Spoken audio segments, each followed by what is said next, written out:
It's another week in the For Your Reference household. And, we are friends and lovers of TV and film. And unfortunately, a lot of wonderful, beautiful talent are leaving us, specifically Black talent. So even though it's not a necessarily core role, we have loved Michael K. Williams for many, many years, right, OT? Mm-hmm. We do have a Wire episode. We also have When They See Us as well. So we just want to do this episode in tribute to the life and legacy of Michael K. Williams. Rest in peace and power. Rest in love and peace and power. Also a content warning. This is based on the real life of Brian Brown Easley. So we will be talking about the events that unfold specifically through the film. So love and watch with care, friends and lovers. Let's get on with the show.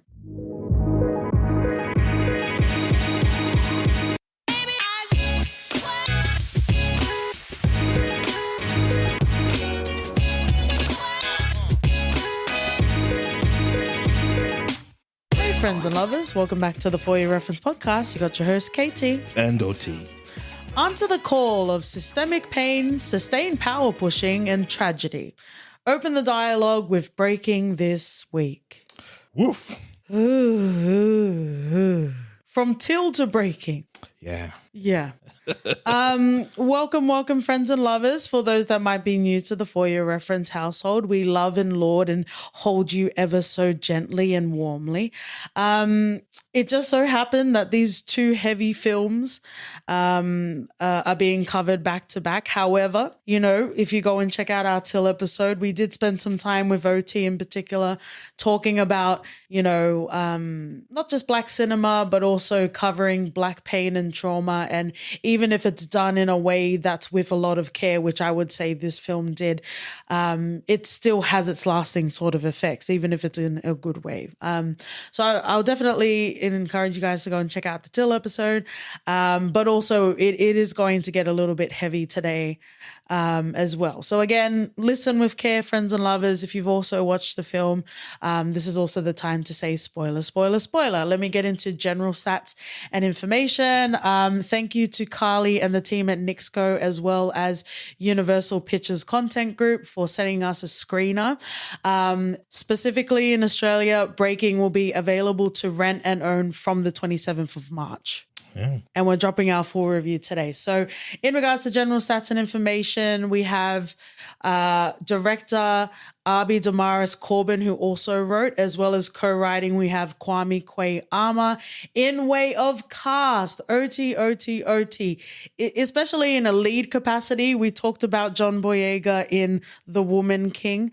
But in a lead role, welcome, Mr. Boyega, if you're nasty. Also, maybe even a first, obviously many times in our heart and splooshed all over the podcast, but may well be the first Nicole Bahari. Yeah, wild. It's a shame, isn't it? It is a shame, especially because you're 10 toes down Black about it all. Uh-huh. We also have the beautiful, lovely Selena Slava, Michael K. Williams, and also Connie Britton.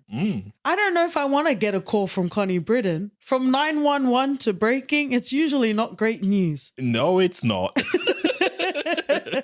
Out here breaking hearts.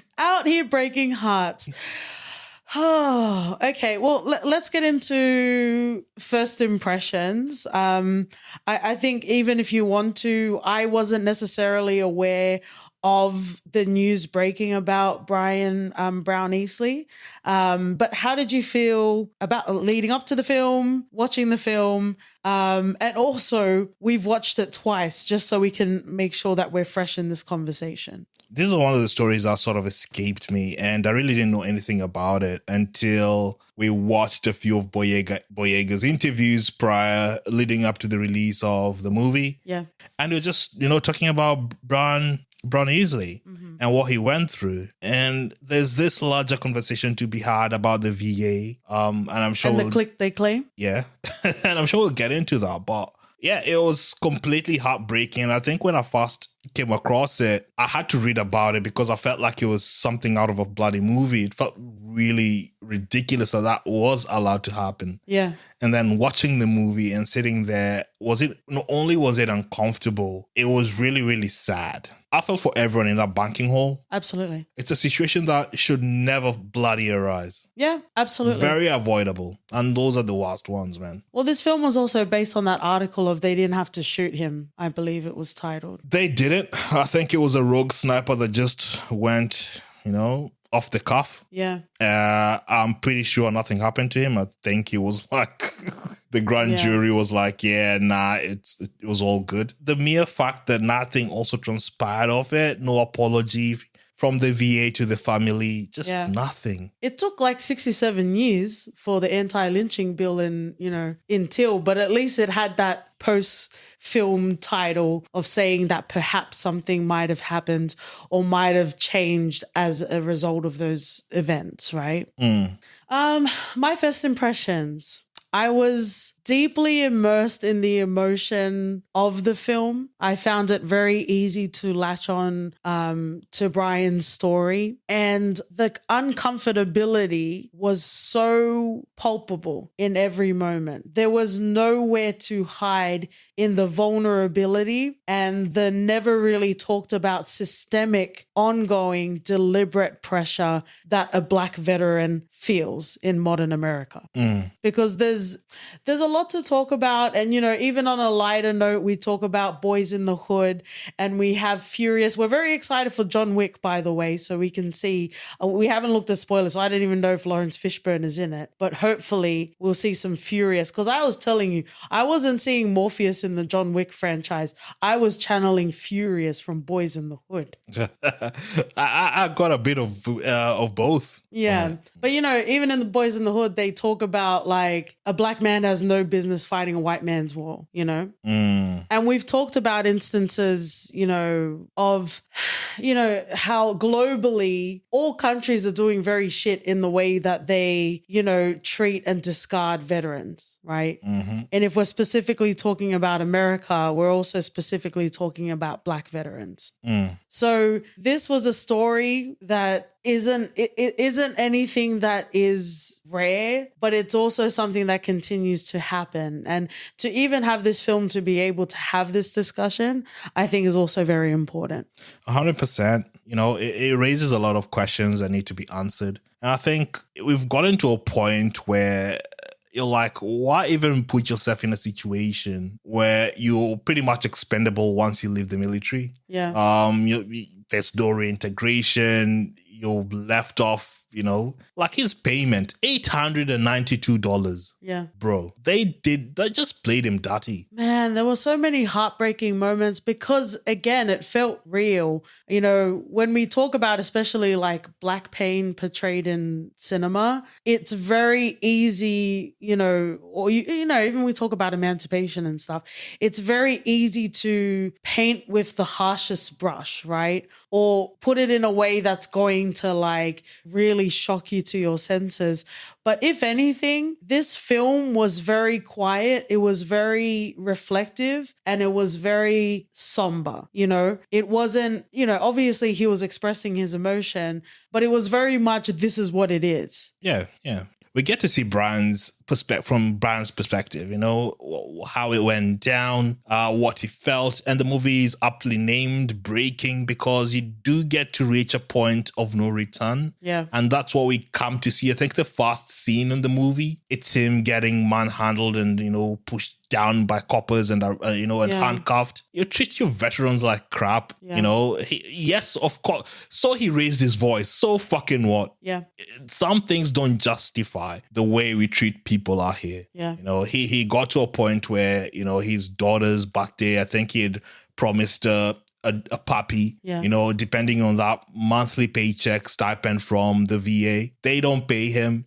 He feels like he has no other way. Yeah. He just wants what is owed. Nothing more, nothing less. But then we have that scene with Estelle, you know, I guess, I don't know, I guess we can talk about what we thought the motivations were from Estelle's point of view, but she tries to like relate to him and tries to like gain a rapport with him, talking about how her ex-husband, you know, went through a similar sort of thing. And even her and her son drive and then they give food to the homeless, and, you know, hearing their stories and how, you know, how it's so easy to get to that point, right?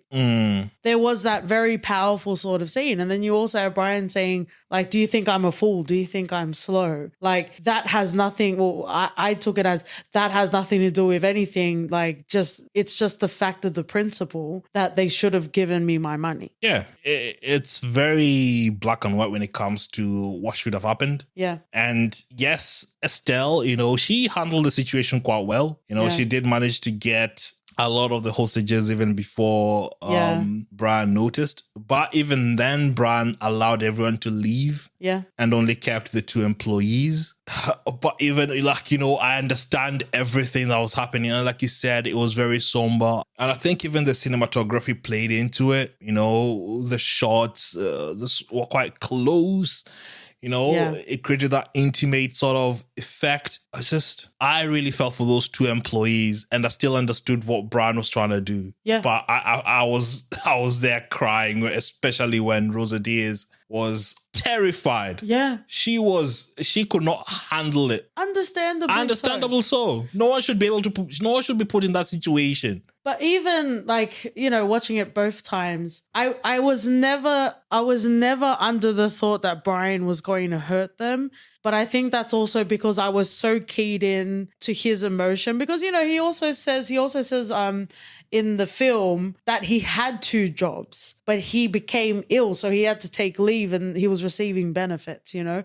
But in the grand scheme of, you know, the American dream of like pulling up your bootstraps, it doesn't matter how you get onto benefits. You know what I mean? And it's that sort of like nonchalant of like, well, you got there, get yourself out of there sort of situation. And, you know, like there's even moments, like there's dialogues in the film when, you know, he's talking to Eli, right? And he's saying the amount, you know, $892. And he's, you know, I think Eli says something to the effect of like, you know, you're worth more than that. And Brian and I think that's also the heartbreaking thing, because he's so fucking aware of how it works. And he's so fucking aware of what he might or might not be seen for. Because at the end of the day, all he wanted was a fucking voice. And then he also remarked like, I'm worth nothing, I'm nothing, which was reinforced by the fact that, you know, even really early in the film when, you know, 911 was called, maybe we need to study Angela Bassey's 911, because the way that the call was handled or mishandled, it felt like just a normal call. And I would imagine in like, especially not just in a call center, but like in an emergency sort of center, there would be particular words that people, you know how like, you know, you see those signs in the airport where they're like, jokes about bombs are never funny. Don't joke about it or you'll be late or miss your flight. You would imagine if someone were to call 911 and were to use words like, I have a bomb, I'm holding up a bank, that would hold any sort of weight. Yeah, it's those sort of moments where you drop everything else you're doing and you focus on it. Yeah. He felt like, you know, and I think that escalated things more and it fed into his anxiety. You know, he's not being listened to. Yeah. No one's paying attention. Yeah. The 911 operator is just taking him super casual. Yeah. The negotiator took ages to get there. The news coverage was like, yeah, nah. Yeah. Bloody hell, man. Like, what did he have to do? Yeah, exactly. But yeah, so it was moments like that, and it was so heartbreaking because again, like Brian was very conscious of the situation. And, you know, even when he was talking to Eli, you know, he's like, they don't care. Like it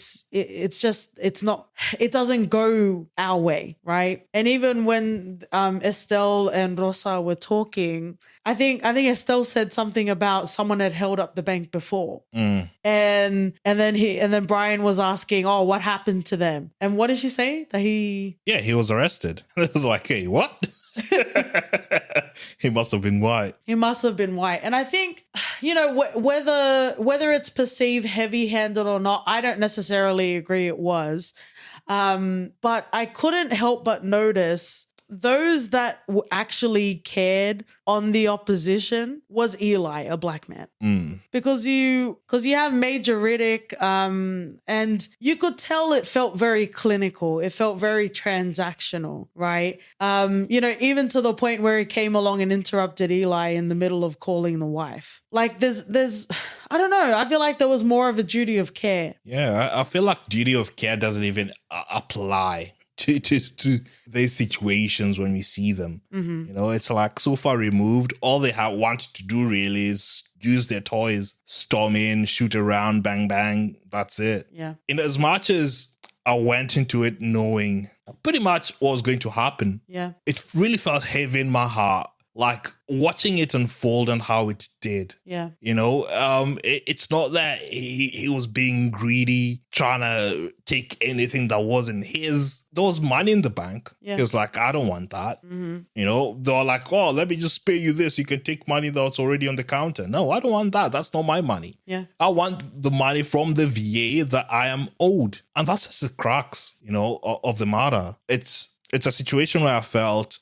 really heartbreaking. And I just wanted, you could get your Major Riddicks out there who really don't really care about the person inside. Yeah.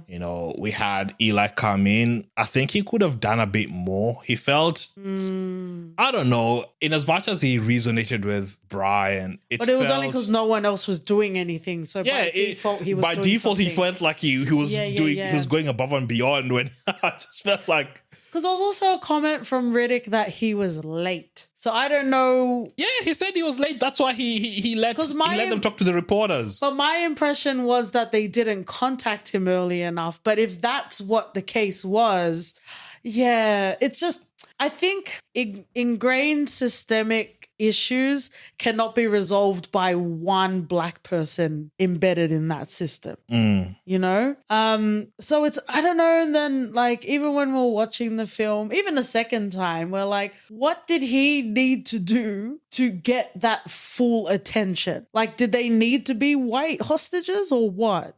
I think so. Or he shouldn't have let everyone get out. I don't know. It felt very low stake from how he was treated. Yeah.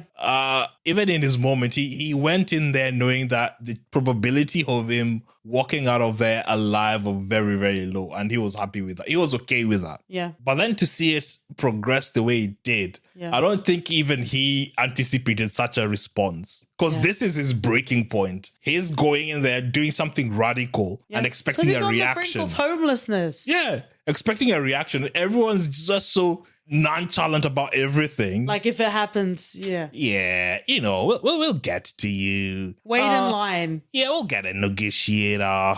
You're robbing a bank. Oh, we'll be there in about 20 minutes or an hour. I'm like, bro, what did he need to do? I don't necessarily have themes for this review. I just kind of wanted to talk about the parties that were involved in this film. Obviously, we're going to talk about the VA. And like I said in the Click They Claim, if you know the reference, Friends and Lovers. And it's fucking heartbreaking. So instances of Brian multiple times calling the Veterans Crisis Line, going through Lincoln Tech, and then also visiting the Regional Benefits Office in Atlanta, right? And it becomes a fucking matrix at that point because, again, he's doing everything right, which I abhor at that particular phrase because, again, when it's a systemic thing, it doesn't matter if you're doing everything right. But, he was holding down a job until he got ill, which is natural. there are times in life where we just can't work. And then he went on benefits, right? Yeah. And then it came to a point where the benefits weren't paid for that month. And then he went through that arduous and, let's highlight, humiliating process of asking for correcting something that was potentially a human error. And there was also a line in the film of, I'm going to die because of this human error. Yeah. You know? So going to that regional office, and I think it was explained to him something to the effect of his funds were redirected for a deficit. Yeah, a deficit having to do with college debt. That wasn't even his, which was later revealed in the film. I guess if you didn't want to take Brian's word, it was explained later in the film as well. But it's such a heartbreaking, if I'm going to be my KT Kyle Brovlowski on my little soapbox, you see all of these corporations being treated like citizens and like the best type of citizens that get full privilege of rights, right? And you also have like industrial companies that are continuing to dump waste or like, have their carbon emissions and be able to pay it off as if that's going to help with global temperatures, but whatever. But you have on the other scale of those that are continuing to benefit from this sort of capitalized commercial American dream sort of system that will continue to frolic in the sun of their money baths, right? And then you see all the way over here, people just fucking trying to live, man. Yeah, it's hard to reconcile with all that because at the end of the day, corporations suck and they'll always do what's best for them. The other party I want to talk about is 911. We've kind of already talked about it. The only thing I would say in regards to that, in this country, in Australia, even if it's an accident, if someone calls 000 is the equivalent here. If someone calls 000, even if they're not saying there's a fire or whatever, if they call it, they still need to come out. Whether it's the fire, whatever the emergency sort of, but it still needs to be investigated when a call is, made. So I still don't understand how a call was made directly from the bank. I don't know if they have a particular red carpet sort of line, but even then, even at that point, it wasn't being treated with the level of intensity and seriousness it should have. No. As soon as I think that we saw the police come, they didn't even cut it off the area because we saw an employee bang on the door. Yeah. And it created just even more tension within the room because they thought... But who's that eager to get to work? Unless he's like trying to scrub his like web history. I don't understand why you would be so eager to like bang down the door. Yeah, man, people love their work out here. Yeah, they love their incognito browsers.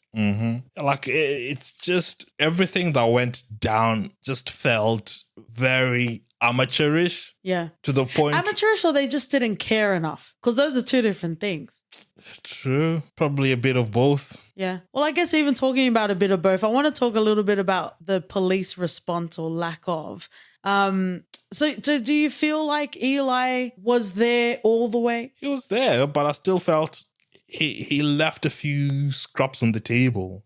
He knew exactly how this situation would transpire. He's been around it. He's a negotiator. He should have known how the Riddicks of this all would treat it. Yeah. To some extent, they showed him trying to control it a bit, but then he was so far removed from everything else, from the situation room. He was always outside in a car with some other guy, operating in a siloed sort of environment. I'm like, bro, if Riddick does something, you're not even there to, No, I didn't see it that way. I saw it as he needed to gain the trust of Brian. So he needed to remove himself from that situation so he could focus on it. I guess so. I just felt there was a lot of room left for error. And him knowing the situation, he even talked to Brian. Even Brian was telling him, I know how it's going to end. I'm going to, gonna get shot. And Eli's like, no, we're all walking out of here. I'm like, how this plays out to some degree. It should have been just, I don't know. But even how it transpired, it couldn't have changed the end result because it's a rogue sniper that, made the shot anyway. But I think it's also in the film, Brian's like, yeah, you can't promise that. And Eli's like, hey, don't underestimate me, man. But I think that's what it was, honestly. Whether he did as much as he could, I guess we could discuss. But he can't make promises on behalf of the VA, right? Mm-hmm. And spoiler alert, all the way to the end of the film, even to this day, Brian's family hasn't been paid. So it's not a money thing, is it? It's not. Right? So Never admit fault is the stance. never yield, Yeah. especially to the poories. Mm-hmm. But that's what I'm saying. Like, Eli couldn't have promised that. It was out of his sort of realm of authority. So there was nothing really he could do, and in that sense, there was nothing that he could do for Brian. Yeah, but you can't really say, I can't do anything for you, man. Yeah, but cuddling it's a a nice- negotiation. It's a matter of trying to, just make the situation a bit more tolerable for Brian to feel that, hey. No, but if you see the situation for what it is, there's no negotiating, is there? Maybe his job is to create that veneer of possibility. No, but I'm trying to break the loose pill pocket matrix with you, OT. If you see the situation for what it is, it's like, when you're like getting sick of doing 3 people's jobs in one job and you go to your management and say, hey, I've had enough. And your boss is like, don't worry, baby. Would you like an extra bonus on the side? Yeah, take the bonus. But that's my point. And even in that example, Eli wouldn't have been able to slide you a juicy old bonus. I know, but if I believe I can get that bonus, even though when I think critically it's improbable, then, it's his job for him to create that sense of, oh, he's doing everything he can. He knows people. He can escalate this. He has AG on speed dial. I don't know. That's more about tapping into, I guess, coddling the ability of Eli. Because at the end of the day, Brian was very clear on his actions and the inactions of the VA. How nice Eli is doesn't change that fact, does it? No. And friends and lovers, that's why flowers don't work on me, right, OT? If you done fucked up, you done fucked up. Mm-hmm. The last sort of party I want to talk about is the press. Eventually we're going to get to Spotlight and we'll be able to talk about the Boston Globe. In the meantime, I guess it's interesting to see the way that, not necessarily justice, but the way that information can be shared, or how action can be taken by alerting the press, maybe after alerting the authorities, or choosing to go there first. I think it decided to go to the press that quickly because he wasn't being taken seriously. Yeah. So he thought, let me pivot and go to the press so people can pay attention to what's going on. Yeah. And people can know his grievance and how VA is treating its people. Yeah. So I could understand that, and I just felt that Lisa could have played a bigger role in fighting harder to push that story because she had to report to her boss. So her boss was like, you know what? We can't run this story because we've been told ABC. There's, rules and procedures. What? Oh, you're smiling cheekily. Come on, say. Interesting. Well, there are 2 characters here, when it comes to Lisa, with Lisa's character, you're like, oh, she could have done more. And when it comes to Eli, you're like, he did the best, man. I don't know. It's a bit curious. The mind wanders. I'm pretty sure I said Eli could have done more as well. No, but even most recently, when I was telling you he couldn't do anything because it was in the VA's hands, you're like, but you need to keep, you kept be honest with yourself. I know. I hear you. I don't think I was biased in any way. There's a racial and gender intersection going on here, OT. Wow. It's okay to identify your blind spots. It's not a problem. You identified for me. I'm not sure that speck is as big as you think it is, eh? A what? Ever went to Sunday school? They speak Sunday school in what? I will make sure to direct my poor Bethany lashes in your direction tonight, OT. Mm-hmm. Because I also feel like, yes, there's a responsibility, but there's also an opportunity in the power of the press to demand for the authorities, whether it's police, whether it's 911, or whether specifically it's the Veteran Affairs, to do better. Yeah. Where are the John Olivers of the world? True.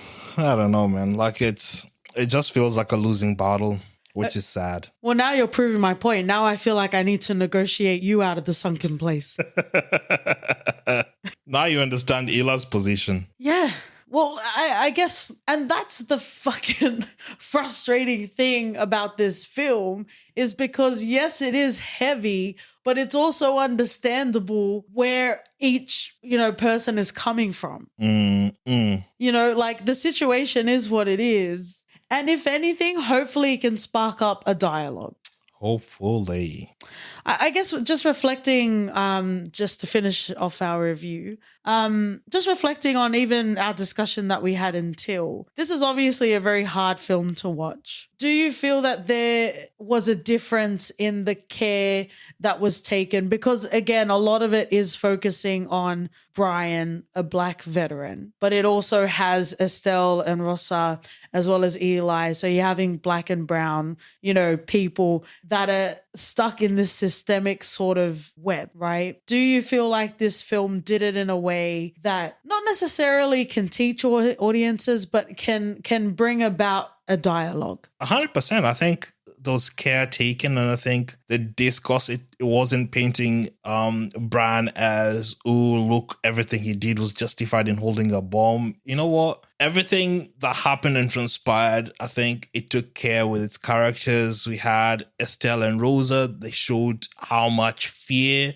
especially Rosa, she went through, and that's not right for anyone. It's not like, ooh, everything Brian did was 100%, holding people hostage isn't right. Yeah. At the end of the day, Rosa didn't know that Brian didn't have a bomb. Neither did she know that she's not going to get hurt.